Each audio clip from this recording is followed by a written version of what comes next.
So the next step for us then is going to be, rather than predefining and simply repeating the pattern, we're actually going to manipulate the data in such a way that could really not be predetermined by us. So, and I have to put a disclaimer in this one because I'm giving this to you as a device for understanding random generators. But I will say this, you guys are in an architecture design department, and I'm going to give you a warning here that says random is not design. Random is not design. So when it comes down to actually using this in your design class, I want you to be very careful about when you say the word random. That's all. Anyway, so what we're going to do is use the random generator, and that's under set, sequence, and all the way down the bottom, random. Now, random is going to, oh, hold on.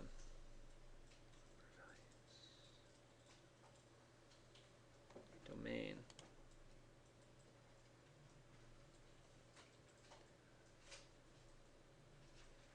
Yeah, sorry, no, I think that's right. Random is basically going to generate a list of random numbers. You can feed it a feeder list to modify. In fact, I think I want jitter. No, this should be fine. So I think, I'm trying to recall how I did this in the past. It's been a while for this one. But I'm going to disconnect this panel, and I'm going to try to use it as a domain. If I recall correctly, that can be done.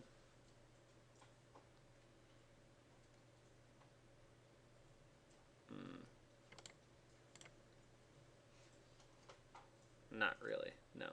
Sorry. So this one's just going to generate our numbers for us. I think that's okay. But to do that, this one actually functions off of a domain input.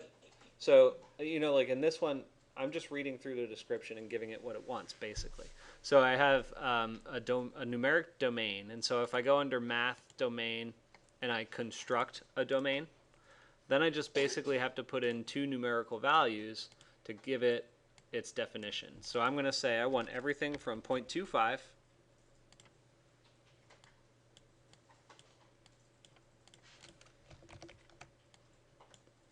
to 2. And right there it's saying, now it's giving me one locally defined value, 0.25 to 2. And I'll put that in R, which is our domain. Then it asks you for a number of random values, which you can make a slider for. So I'll say 0 is less than 10, less than 20. And seed. So seed, the best way that I can describe seed simply is to say that it's simply a variant. It's a variant generator. So if you have 3 numbers or so and you want to randomly order them, then the seed is, well, I can have, and it randomly generates 2, 1, and 3. But you change the seed from number 1, which gave you that, to 2, then you might have 3, 1, and 2. So seed is just one of your variants that's going to be available to you. That can take a slider too, so I'm going to copy that down as well.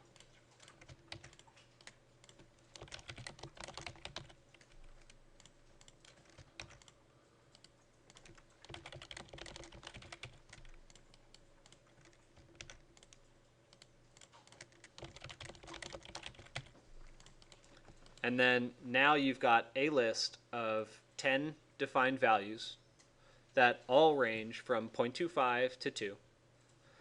And I can plug that into the data to be repeated.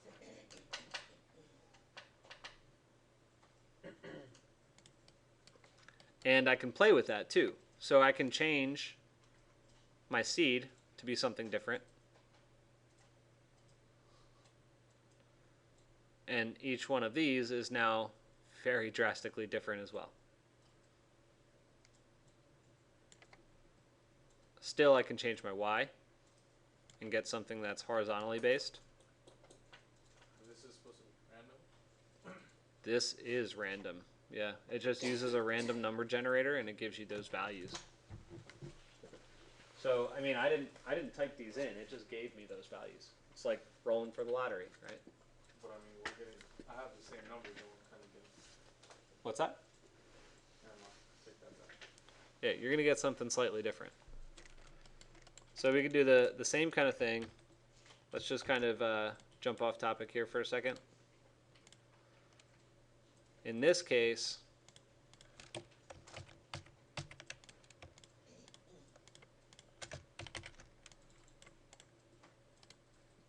let's see.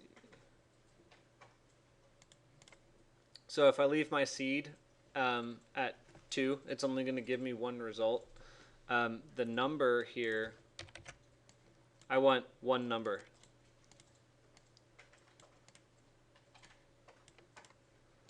But I'm going to set my odds at 0 to 292 million. And let's see if I won Powerball.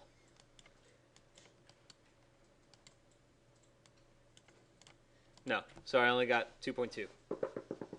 Right, so I didn't hit the jackpot, which would be 292 million. Right, so you can use this stuff to do simple math like that too.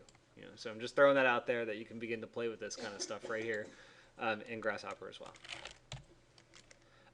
Actually, that's a good thing to note about that is a lot of the things that you might do in your studies when you move on to like the 4-year level for architecture can be conceptually based around mathematics. And so this is like an incredibly powerful tool for you to be able to generate geometry off of simple mathematics.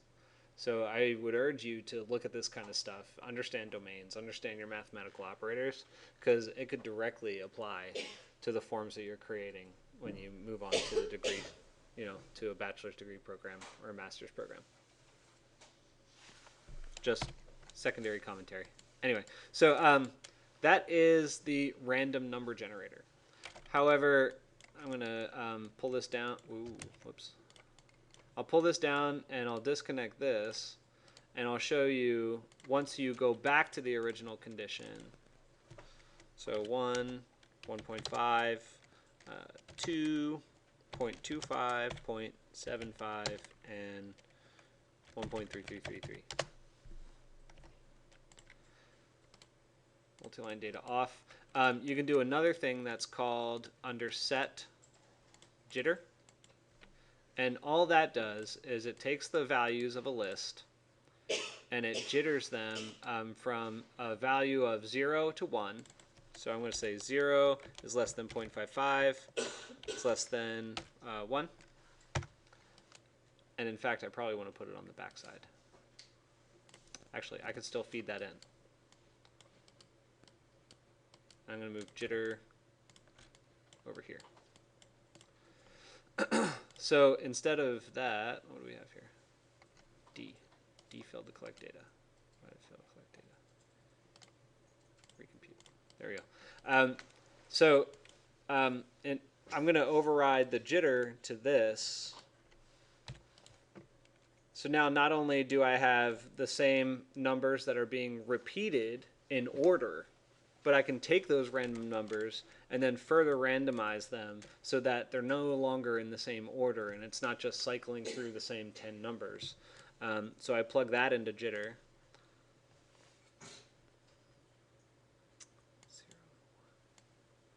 And then I change this shuffled values list into radius, and now it becomes something that's totally unpredictable.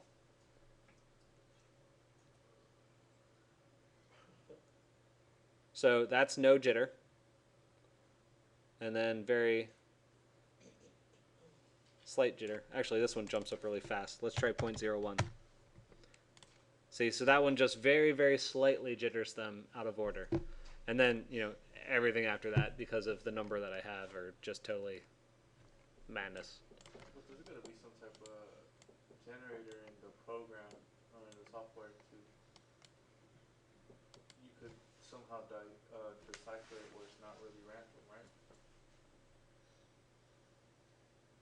Mm, it's as random could be. I mean, all it does is use a random number generator. Alright. You'd have to ask a programmer that question. Yeah? Sorry, so that's not increasing towards something? Or is it you're sliding the jitter towards the right, but so it's not increasing towards anything? Each one of those integers is, or decimals is completely different than the last? Yes and no. So it's called shuffle strength. The J part of jitter is the description here is shuffle strength. So 0.0 is no shuffling. 1.0 is supposed to be complete shuffling. So theoretically, the closer you are to 0, the closer it is to its original pattern. The difference here with us right now is that we have so few numbers right now that even that looks completely random. But maybe if I jumped up to like 1,000 points. So let me try change this to 1,000.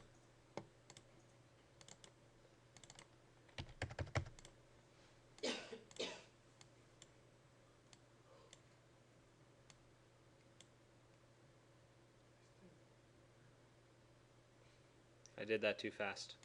I didn't like it. There we go.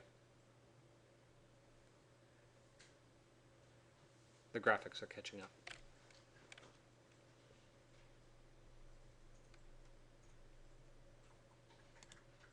There we go.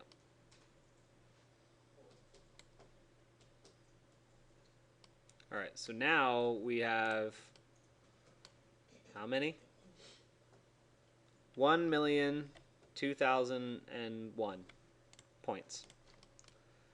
And our jitter strength is only 0.06.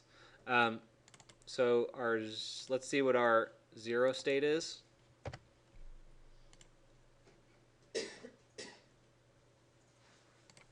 Looks like that. Our 0.01 state.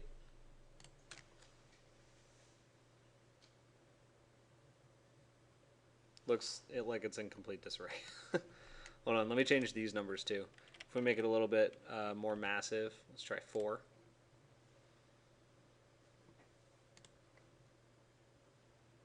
Oh, that's too big, sorry. 2.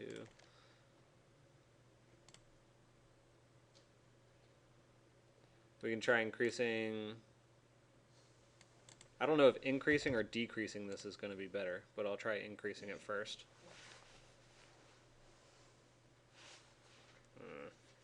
That didn't really tell me much.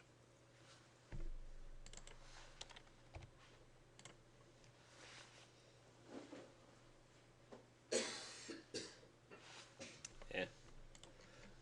Well, just given the fact that we're limited on geometry and stuff, it's restrictive because it's not. I mean, it jumps straight from no shuffling to complete shuffling pretty quickly.